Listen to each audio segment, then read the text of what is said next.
Afternoon, everyone. Thanks, Anne. My name is Chris Cousens, and I'm the RNLI's Water Safety Lead for Wales, West and the Isle of Man. My job with the Royal National Lifeboat Institution is to look after a team of staff and volunteers who carry out education and prevention work with the ultimate goal of reducing drowning. And I'm also the chair of Water Safety Wales, which is a collaboration of around 40 or so organisations trying to work together on drowning prevention. A couple of things I'd like to start by saying. One is that I'm more familiar having small conversations around a table in a lifeboat station, normally with a packet of hobnobs. Not so familiar talking like this, so do excuse me if I stick quite closely to my notes to keep on track. And the second thing is that I'm not a suicide prevention expert, and the RNLI is not an organisation that has particular expertise in this area. But I am passionate about this subject, and I'm really glad that we are entering more into these important conversations, and I've learned a load from the speakers that I've already listened to today. And I'm delighted and super thankful to have a little bit of time to share our experience as a frontline search and rescue organisation that is sadly becoming more involved with incidents involving suicide and self-harm. Just like to echo a little bit of what Ros said about the topics that I'm going to cover being difficult and sensitive. I'm not going to be talking in any detail about any explicit or specific instances that the RNLI go to, but we'll be talking generally about water-related suicide, so appreciate that could be a difficult topic for some people in the room. So a little bit about the RNLI, the Royal National Lifeboat Institution. As a charity, we've just celebrated a big birthday. So we celebrated our bicentenary in 2024. Our mission for 2 centuries has been to save lives at sea, and since 1824, we've saved more than 146,000 lives. Lifeboats looked a little bit like this 200 or so years ago. It's fair to say that the nature of saving lives at sea has changed a lot since then. Traditionally, our lifeboat rescues were mostly offshore, lots of commercial fishing vessels, merchant navy vessels, and other boats and ships. This is one of our inshore lifeboats today. Now, 98% of our lifeboat rescues are within 10 nautical miles of the coast, and our lifeguards and lifeboats, like the D-class lifeboat you can see on the slide here, are more likely to be called out to rescue swimmers, stand-up paddleboarders, or dogs that have strayed off their leads. These D-class lifeboats are the workhorses of our lifeboat fleet and do the majority of our search and rescue work. Sadly, they're responding to lots of incidents of suicide and self-harm in, on, or near water. This picture is from a trip I took last week to Blackpool and hopefully gives you a human view of a volunteer lifeboat crew at just one of the 238 lifeboat stations that the RNLI operates around the coast of the UK and the Republic of Ireland. Our lifeboat crew in Blackpool are all volunteers, and over the last 3 years, they've responded to 275 call-outs to incidents of suicide and self-harm. They, like lifeboat crews at all 30 stations around the Welsh coast, go to the aid of people in crisis when requested to do so, exactly as they would do a fisherman in trouble on a boat or someone that's found themselves cut off by the tide while out for a coastal walk.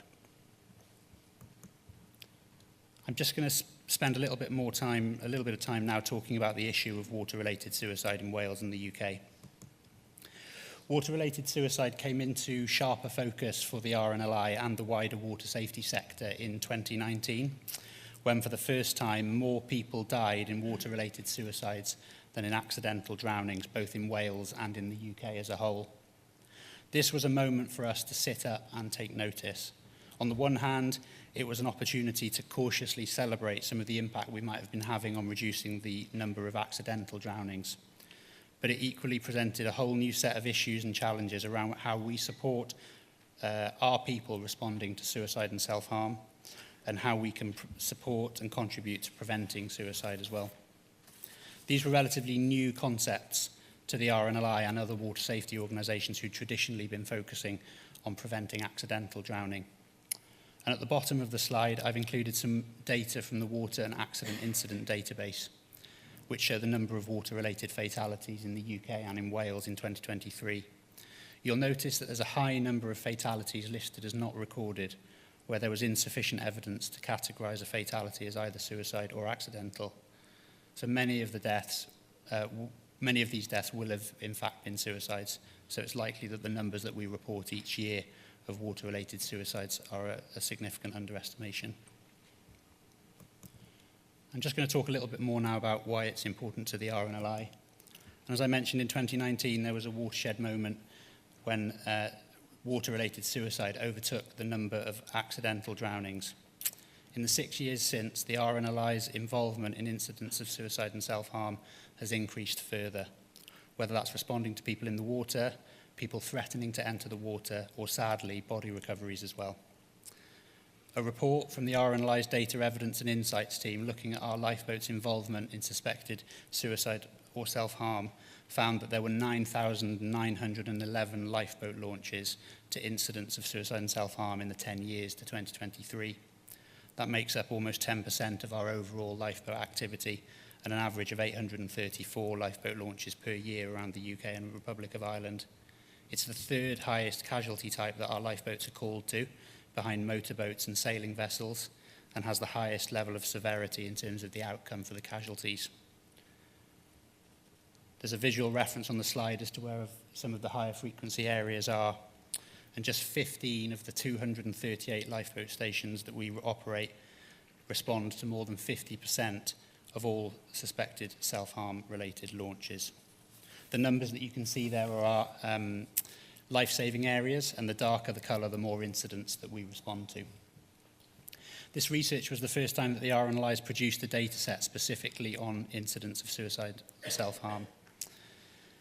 It's used by our team as an evidence base to know where our highest areas of risk are and prioritise the support we provide to our people, and also help us identify areas where we can form partnerships and work with the likes of the people in this room to contribute to preventing suicide where it will have the most impact. I just wanted to bring to life a little bit what a response to a person in crisis looks like from the perspective of a volunteer lifeboat crew member. It can be anything from a quick resolution where they're stood down before the lifeboat launches, right through to a 6 or 7 hour search at sea, often at night or in difficult conditions.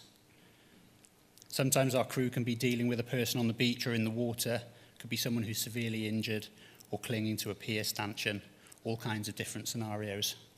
And very often, people that they're searching for are located inland, leading to the lifeboat being stood down without any feeling of resolution for the crew, often after a long search at sea.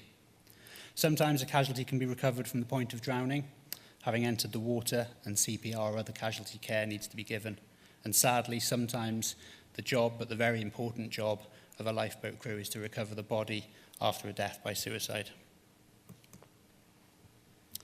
While RNLI lifeboat crew are professionally trained search and rescue first responders, they're also volunteers, so distinct from the police or ambulance crews who we often respond alongside. And we're increasingly cognizant of the impact of responding to these kind of incidents on those volunteers. And when you speak to the volunteers, you get insight that these jobs often involve getting out of the beds in the middle of the night, going out into really poor weather and spending hours at sea. Many volunteers have experienced physical violence because the person that they've gone to doesn't want their help, let alone to get into the lifeboat. And repeated exposure to this naturally increases the risk of physical and psychological trauma. This is a quote from a lifeboat crew volunteer from up in Scotland who attended a particularly traumatic incident involving suicide and sadly developed some quite complex post-traumatic stress disorder. I'm pleased to say that his fellow crew members saw he was really struggling with this before it was too late. But since, that person has been quite open about the fact that he said to himself, enough is enough, and planned to take his own life. He won't be the only one from our cohort of thousands of frontline volunteers, past and present, that have been seriously impacted. And while RNLI trauma support and wider wellbeing support has improved vastly in the 10 years, we need to continue to take advice from those who have best practice in this area. Thankfully, this person's now on the road to recovery. So that's some of our experiences. But where does the RNLI fit in, and what's our role in suicide prevention? Well, we appreciate that it's a complex and multi-sectoral issue, And we're just one of a large number of partners, as Anne mentioned, that are involved in this. We're feeling our way into this area. Our corporate knowledge and experience is in preventing accidental drownings, putting lifeboats to sea and putting lifeguards on beaches, not necessarily in suicide prevention. We don't have statutory responsibility, we don't own land or open water, but we feel we have a role to play, and we hope that our experience and our perspective can add a valuable contribution.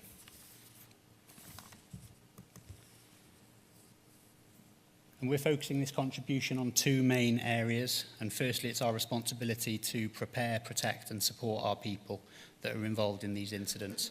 That's everyone from frontline lifeboat crew and lifeguards to those at lifeboat stations that might be involved when a body is recovered, through to our data entry teams, our media and comms teams that hear every detail of many of these incidents. And secondly, making a contribution to preventing suicide. And we'd really welcome further conversations and support for those who can help us do this as effectively as possible. And just a couple of things that we've done over the last few years, which I think, now having heard some of the other things that are happening, feel like very small steps, but hopefully it reflects where we are in the RNLI's journey on this. And first, in the area of preparing and protecting our people. So we're very active around some of the key moments, such as World Suicide Prevention Day. And this is an example of some internal communications campaigning that we did for our lifeboat volunteers, setting up a series of webinars for them on things like preparing for attending suicide, self-harm, and the support available afterwards. These created safe spaces for our volunteers to share experiences and best practice, and also hear from experts from outside our organisation. We share training opportunities where we can, and we're big advocates for the Zero Suicide Alliance training, which is promoted to all our RNLI staff and volunteers on our learning platform. We recently ran a new cohort of water safety volunteers through this training at some recent events, the first time we've done this kind of thing, and it was wonderful to hear some of the conversations about how they were thinking of then going and sharing these kind of trainings in their respective communities. We've updated some of our casualty care check cards. Previously, this card was termed mental health and abnormal behaviour, clearly outdated wording and outdated guidance. Now this check card that's used by all of our lifeboat crews and lifeguards is clear and in line with some of the best practice guidance around encouraging clear and open conversations, not being afraid to ask direct questions to casualties, and other best practice around compassionate conversations. And we're seeing more and more examples of where our responders are using this training and advice in incidents responding to suicidal people. Our stations are also taking advice as well. Two examples here from Penarth and up in Blackpool, where our crews engage with other emergency services like police negotiators to get advice from people who do it more often than we do about best practice. And a couple of steps that we've taken towards suicide prevention. So we adhere fully to the Samaritan's guidance on communication. We do an awful lot of talking about what we do in the RNLI, but we avoid reporting methods and locations of suicide. And all volunteer press officers at stations are trained on why this is so important.